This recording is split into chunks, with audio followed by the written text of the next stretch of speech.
Alright guys, real quick, just going to use this opportunity to shill my other platforms. You can find all my links on my Linktree page. The main pages I'm going to be using other than YouTube are going to be Minds, Odyssey, BitChute, Rumble, and Truth Social. So if you guys want to give me a follow over on those other platforms, I'd really appreciate it. But without further ado, let's get into the video. Alright guys, what is up here? Making another video today. Are you ready for this, guys? Are you ready for this? AOC's fight for the future.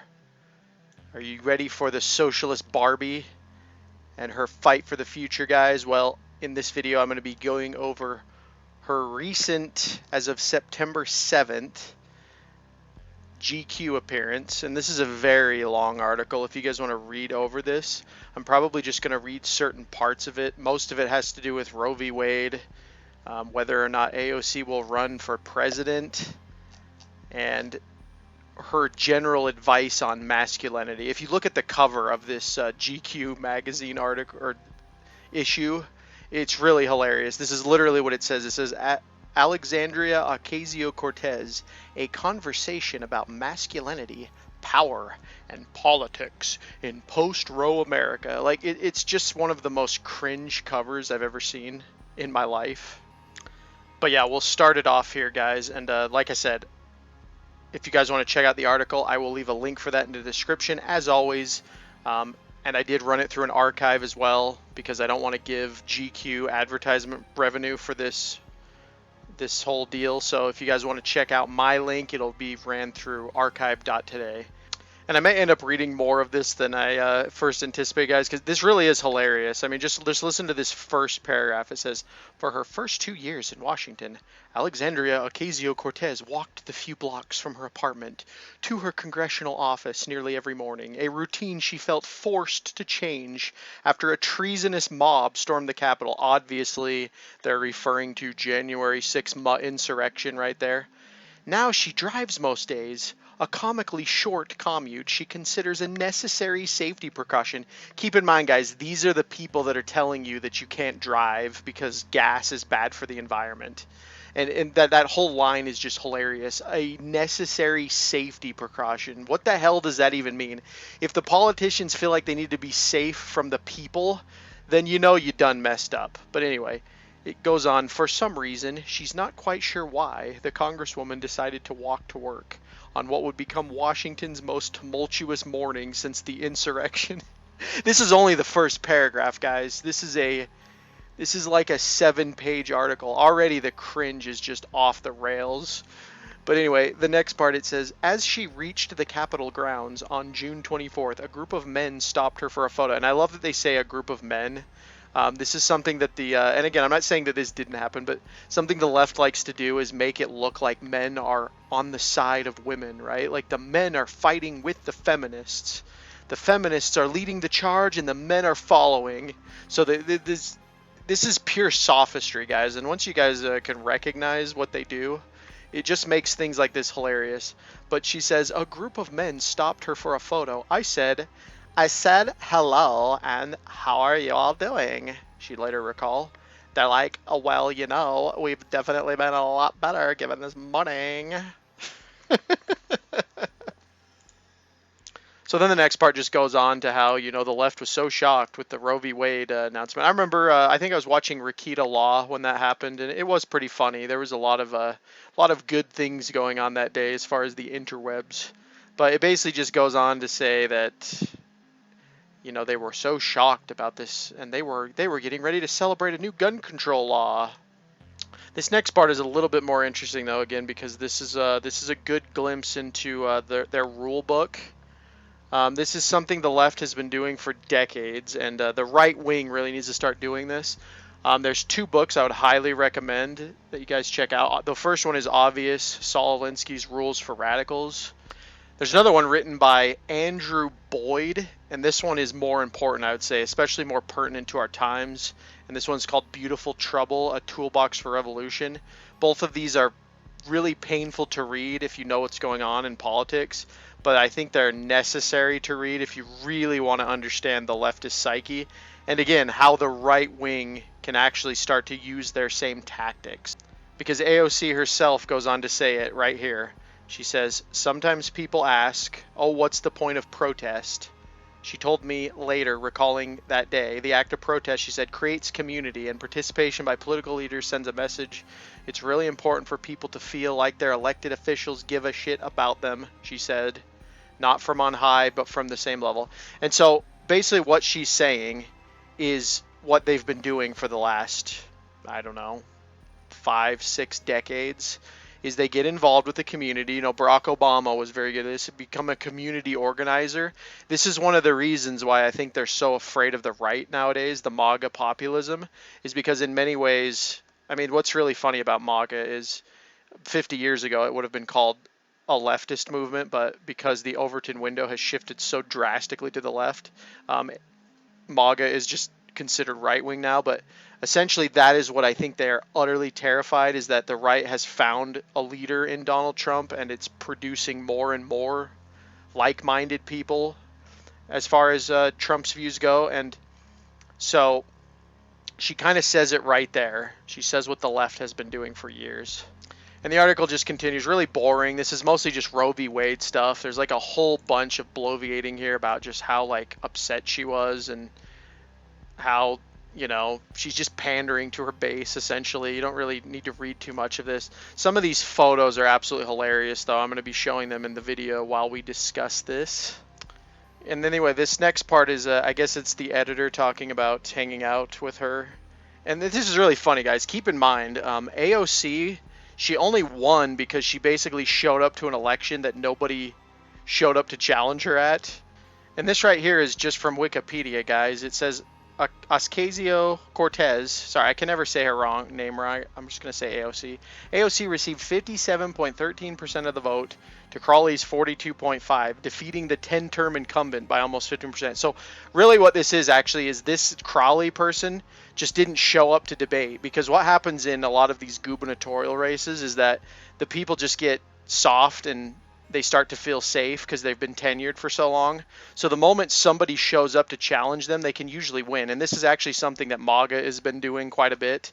This is why they're so afraid of people like Scott Presler and Steve Bannon, is because they've basically done what the left has done. They're showing up to gubernatorial races and they're working on the election stuff, the honk. Sorry, I won't get too much into that just for YouTube's sake.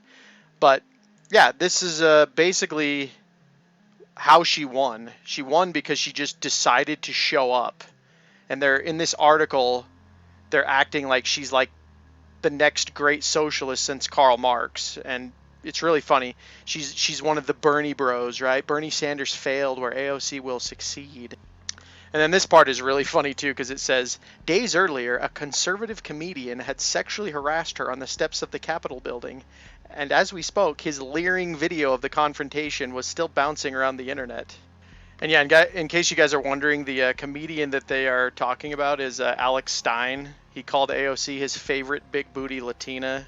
Really funny, actually. Alex Stein is pretty hilarious. If you guys don't know who that guy is yet, he's making quite a name for himself, and I support it wholeheartedly. And then the next part of this article, again, I'm not going to read it all, guys. If you really want to check this whole thing out, you can. But a lot of the next part is just cope, because they're basically realizing that they're not going to hold on to the midterms. They realize that this red wave is coming because Joe Biden is a complete and unmitigated disaster, and that basically Donald Trump is inevitable for 2024 at this point. Moving on from that, we get into, she's talking about why men don't admit that they're misogynist, just more like feminist nonsense, and how men keep quiet about the whole gender thing, which I don't really think this is happening. Maybe in leftist circles this is happening, but I see a lot of men and actually women talking about this. If you guys want a really good YouTube channel about this particular topic, I would recommend Benjamin Boyce. He brings on detransitioners, and he brings on women that are fighting, women and men that are fighting this gender problem that's going on in the world. So this whole leftist projection of like why men don't talk about it, it's like, no, your beta cuck men on the left don't talk about it. I mean, have you seen AOC's boyfriend? These are the kinds of men that she surrounds themselves with, and they're always constantly worried about stepping on women's toes because feminism has made it such a toxic environment for men that they can't even speak their mind without it being considered patriarchal and sexist. And this section right here kind of sums up how they think. It says, but men also keep quiet, AOC pointed out, because of the burdens and antiquated expectations of masculinity. So she's pretty much right there. I mean, men do carry the burden of society. That's kind of how it's always been. There's a really good quote. It says, men build society, women grow society. So we each have particular roles. And she's right. The burden of masculinity is that we have to build the society. And that's the expectation of masculinity. But then it says feminist writers and thinkers have raised this notion for decades, pointing out how men themselves are victimized by toxic societal constructs. And she says one of the most ridiculous things I've ever read in my life right here. Men, this is quote, men suffer from being under patriarchy. What does that even mean? Now, I know that there's two different patriarchies. There's like evil patriarchy, which I think we're largely under right now. We're under like a quasi evil patriarchy, mostly matriarchy in many ways. But to say men suffer from being under patriarchy, that doesn't make any sense. And then she goes on to say they don't go to the doctor. They suffer from much higher rates of completed suicides. A lot of that is really just male pride. I don't think that has anything to do with patriarchy. Men are just very much different. They even say like men that are married tend to live longer because their wives encourage them to go to the doctor. So she's right about these things, but it's the way that she is diagnosing it is completely wrong.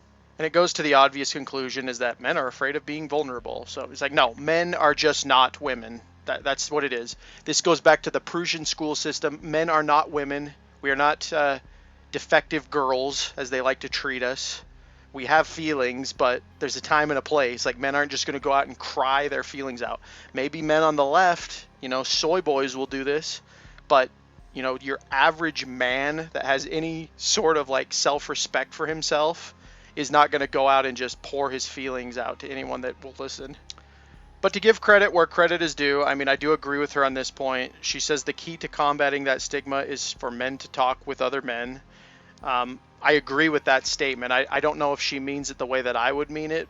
She probably means it more in like men need to share their feelings with each other, but really the way that I look at it is men need to have men's spaces again. That's a big problem that I see in society is that men just don't really have a place to go anymore because everything is now inclusive to women. This is one of the reasons, in my opinion, why you're seeing so many men in women's sports is because the only way that men can kind of get away from the expectations of society now is they have to pretend to be women. And the real irony is that women are okay with this. That's one of the weirdest things about feminism with the trans movement is that they're okay with men being women. So what they're basically saying is that as long as the patriarchy pretends to be a woman, we'll tolerate it. But if the patriarchy actually does what a man should do, then it's oppressive. Anyway, moving on from that, the next part is really funny because it says that she's become the most talented political communicator of her generation by being frank and relatable. I think that is just completely disingenuous. She's one of the most... She lies all the time, for one. You guys remember when this was this year, she fake handcuffed herself with a police officer, and while they were dragging her out, she raised her fist. So, like, she was supposed to be handcuffed, but she was able to raise her fist in, like, solitude. And then the other one, obviously, is when she went and did the fake photo op for the border walls, right? The Obama cages, which is what they really were, when they were trying to accuse Trump of putting everyone in cages while he was president. And then there was the whole video that she made about her almost dying on January 6th, even though she was like a block away from the incident. So she really is one of the most narcissistic liars that we have in politics right now. And again, she got in because nobody showed up. She's one of those people that like really wasn't even meant to be in politics, but she just showed up and won. And then a lot of people recognize the useful idiotness of her on the left, especially, right? This is what the Communist Party does best, is they look for the useful idiots that are going to foment societal collapse so that they can get their revolution. So AOC is like a perfect example of that. And this part in the article, I'm not going to really read all of it because it's just sophistry. And the next part of the article actually goes into her January 6th thing. But then she talks about hard R word, can't say it, honk honk because of YouTube. When I was about 22 or 23 years old, I was hard R word. She said, I was completely alone. I felt completely alone. And again, I'm not saying that this didn't happen to her, but the problem with people like AOC is that they cry wolf so much about so many things that end up being false. I think Steven Crowder was talking about this today, where basically every piece of video evidence that we have of AOC is a complete lie, because every time she's on camera, she just completely lies and fabricates things. I mean, even when Alex Stein came up to her, she made a video later, and it was pretty funny actually, because she looked kind of flustered because she knew what happened. You know, he came and hit on her, and she was a little flattered, but you know, she can't take a compliment now, because that's not what women do in the 21st century. When a man says anything complimentary to a woman, she has to just immediately take it as an insult in the feminist mindset. But yeah, to me, it's just disingenuous. Again, I'm not saying that this never happened to her, but the article goes very much at length about this. And she even says that she never reported it. So right there, that's suspect. I don't understand this whole Me Too movement, because the women won't report it, and then when it becomes financially, we'll say, advantageous for them to report it is when they all start like mass reporting things. So again, it's just, that's the problem with the Me Too movement, is that it's really cheapened the act, and a lot of people don't even trust them anymore. Like this whole believe all women thing has just really hurt women in large, because of this this victimhood culture that we live in. And another thing, which it does discuss later in the article, is that she was a bartender. So, you know, she probably got catcalled. She probably got a bunch of comments thrown her way. You know, anything a normal, like, decently attractive woman would have to deal with. And again, it's this myth that I just hate, that men are just out to get women. Men love women. That's the problem. Men, we really care about women. And so this whole myth of like men are just pigs and they just want this and that, it's so destructive to the relationship between men and women. I mean, just go look at the accusations of Cardi B too, because it doesn't work both ways. But anyway, I'm going to move on from this topic because it's not YouTube friendly. And this next paragraph I really got to read in full, because this is just really funny, because this does kind of sum up the millennial generation, which, disclaimer, I am a millennial, so I'm around the same age as AOC. It says, like many young progressives, her politics fuse the movements of her time, the climate and anti-war efforts of the Bush years, the boisterous street protests against unchecked capitalism and racial injustice that dominated the Obama years. I mean, at least they admit racial injustice right there, because one of the biggest injustices that Obama ever did was he brought racism back. But anyway, we'll continue. The insurgent Sanders campaign and its demand that we reconsider the limits of what government can do for its citizens. Which again, they use the word limits, so that's kind of a deceptive statement there. What they're basically saying is that Bernie Sanders was a full-on socialist, and the big push for Sanders was that he wanted government to be involved with everything in your life. And then it ends with the revitalized women's movement that followed Donald Trump's election. Again, this is really funny because they act like Trump is this like huge sexist. Really what I think it is, honestly, with Trump is I think a lot of women are attracted to him. And so they're really mad because a lot of people want to like Trump, but the media is telling you orange man bad. So you can't like Trump, otherwise you're a bigot. But anyway, this video is getting really long, so I'm going to try to rush it along. But the next part about it is basically talking about how in 2018 she won. Like I said, I already went over that. She won because the guy didn't show up for a debate, essentially. And so she got in, and this was a big movement with the Bernie bros at the time. And really, the Bernie Sanders story is kind of funny. I might cover that later. It's funny only because it shows the hypocrisy of the Democratic Party, because they always complain about democracy. But if you go look at the complete astroturfing of Hillary Clinton in 2016, because they were afraid of Bernie. I mean, let's be honest. I mean, I don't like Bernie at all. He's a complete communist socialist. However, he was a genuine grassroots Democrat that was winning the popular vote, and they basically nixed him out. The super delegates, they just cut him out, and they said, nope, Hillary's the one, and they astroturfed her. And that's really a big reason why Hillary lost, is because she was so unpopular among Democrats that the Republican was bound to win. I think that Marco Rubio, Ted Cruz, like really anyone that went up against Hillary Clinton would have won. And the left doesn't like to admit that because they basically nixed Bernie Sanders so that they could get, the Madam President in there and get one of the most unlikable people imaginable ever to run for president. So that's just continuing off of that, is that in 2018 AOC won.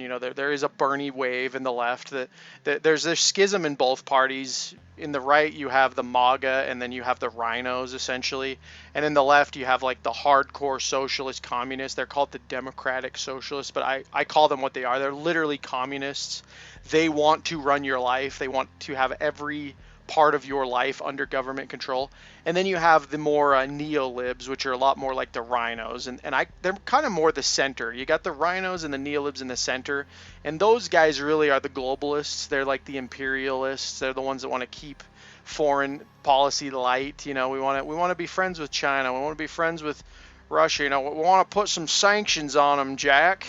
And these people are the Joe Bidens, the Mitch McConnells, the Mitt Romneys, people like that.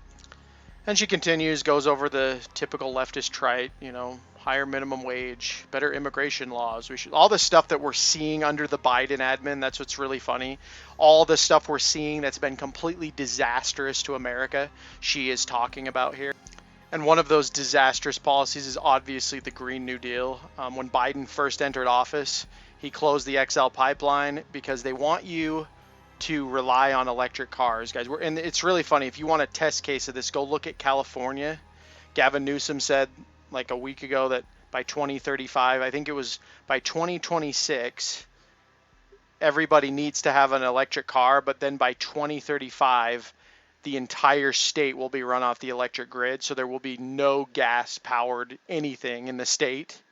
It'll be illegal, which is completely ironic. Go look into green energy if you ever want to find out why that's hilarious, because you pretty much have to burn fossil fuels to generate electricity, and you end up using even more. There was a video of this guy charging a vehicle for like 8 hours, and then he would only get 2 hours of work out of it. It was like a construction vehicle.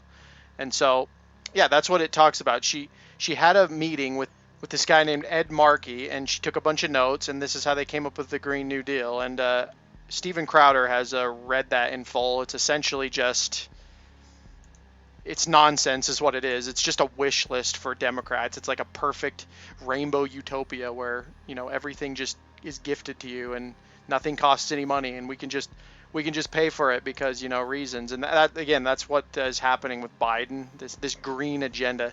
Climate change is one of the biggest things that Democrats push nowadays at the cost of everything else. I mean, we're seeing this in Europe, right? They're saying that Germany, people might freeze to death in Germany. And so this is the levels of insanity that they've gone to, like the WEF, World Economic Forum levels of insanity that the left has gone with this. And so it's just talking about the genesis of the Green New Deal. But really, if you've been paying attention to politics, you know that this climate change goes way farther than that.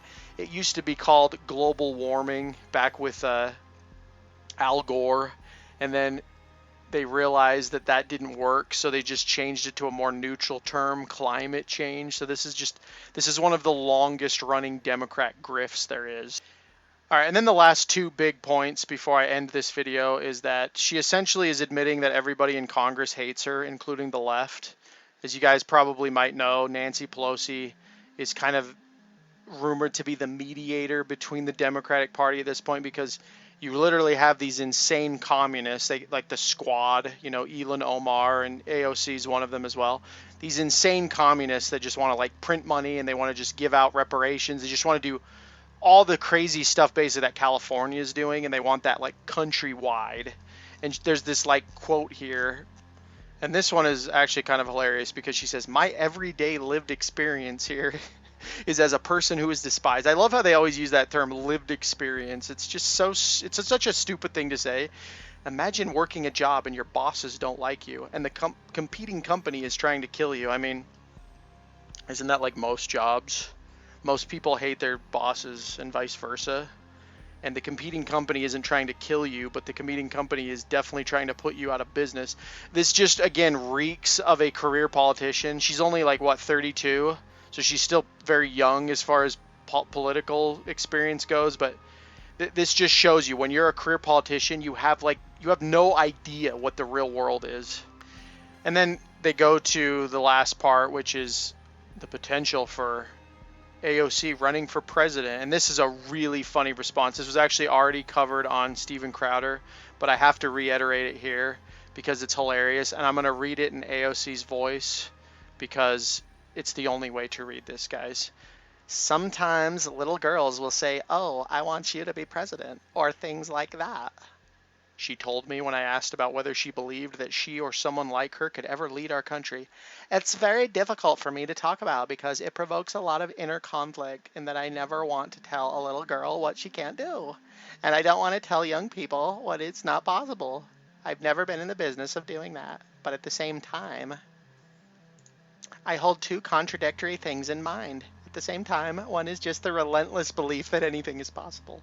But at the same time, my experience here has given me a front row seat to how deeply and unconsciously, as well as consciously, so many people in this country hate women." And there it is, guys. There it is. We all hate women because, women are basically in everything now. You got Kamala Harris, who literally the only thing that she had to do to get into politics was sleep with Willie Brown. So if you have a literal diversity hire, woman vice president, that's because we hate women. But anyway, we continue. "And they hate women of color. People ask me questions about the future, and realistically, I can't even tell you if I'm going to be alive in September." What does that mean? Anyway, and that weighs very heavily on me. And it's not just the right wing. Misogyny transcends political ideology, left, right, center. This grip of patriarchy affects all of us, not just women, men, as I mentioned before, but also ideologically. There's an extraordinary lack of self-awareness in so many places. I mean, you're telling me about it. I would say that the political hub of Washington, D.C. has probably some of the least self-awareness in the entire country. But anyway, I'm not going to read the rest because it just gets really boring. She talks about Obama at the end and how basically Obama couldn't have won unless he had insane financial support, which is, again, a lie, actually. I fully believe that Obama's first term was legitimate. He definitely won the hearts of the people. The problem with Obama, and there's actually a really good movie called Uncle Tom that came out in 2020, but the problem with Obama is that once he got into office, he completely backpedaled on everything he said he was going to do. And this is one of the reasons why they actually hate Trump, is because Trump is one of those few politicians, probably since Reagan, that actually did something and specifically did the things that he said he was going to do.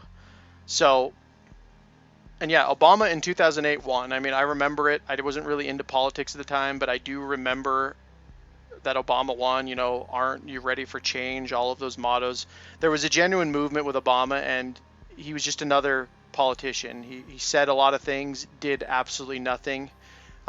The hilarious thing about Obama is he won a Nobel Peace Prize, and he has the most drone strikes of any president in history. He brought back racism, in my opinion, because then it became, affirmative action, and this police officer shot him because he's black, yada, yada, yada. Obama started all of that. But then to close the video, guys, she says probably one of the most frightening statements in the whole article, and in a lot of ways I agree with her about this, unfortunately. She says, "The world that we're fighting for is already here. It may not be all here. It may not be the majority of what's here, but it is undeniably here." And with that, I do agree. A lot of this woke Marxism that they've been pushing since the 1960s, we go all the way back to Michel Foucault, Herbert Marcuse, Margaret Sanger, and of course leading up to people like AOC herself. So this has been going on for a very long time, and we are now reaping the rewards of the struggle, as we like to call it, that started in the 1960s. And so she's definitely right about that. I don't know if I agree that it's over. I actually made a recent video about postmodernism, if you guys want to check that out. But I have a much more white-pilled view on the future of the country, because I do think people are waking up to stuff like this, articles like this, right? This GQ article, AOC's Fight for the Future, just complete sophistry and just astroturfed nonsense. I think people are waking up to this, and they are realizing that the media is trying to create a narrative of this world that we live in that is very much not in tune with what a lot of Americans feel. And there's a big reason why there's hundreds of thousands of people at Trump rallies is because, and another reason why they don't cover said Trump rallies, to be quite honest, is because people know what's going on. They know that we're being gaslit. You know, you have a literal steward for president right now. I mean, the guy doesn't even know where he is half the time, and he's just going off of the script that people write for him. And so, while I agree that the world that she's fighting for is here, I don't think that it will last, because I think people are waking up. Where that will lead us, though, I have no clue. Like I said, I'm calling 2024 the political year from hell. It's one of the reasons why I decided to start making video content for you guys. And if you've reached this far into the video, we're 30 minutes in now, I thank you so much, because the reason why I'm making these videos is because it's very important to start talking about this stuff. Because, like she said, the world that she's been fighting for and all of the socialists before her is here. And the only way to stop it is we need to do what the left has done for decades, and we need to push back. So anyway, guys, that is the video. Let me know what you think about this. If you agree with me, if you disagree with me, just comment down below. I'd love to hear what you guys have to say. And also, if you're new to the channel, please consider subscribing. It helps me out a lot. And also, please like the video, just because it helps with the YouTube algorithm. I hate to say it, but you kind of have to these days.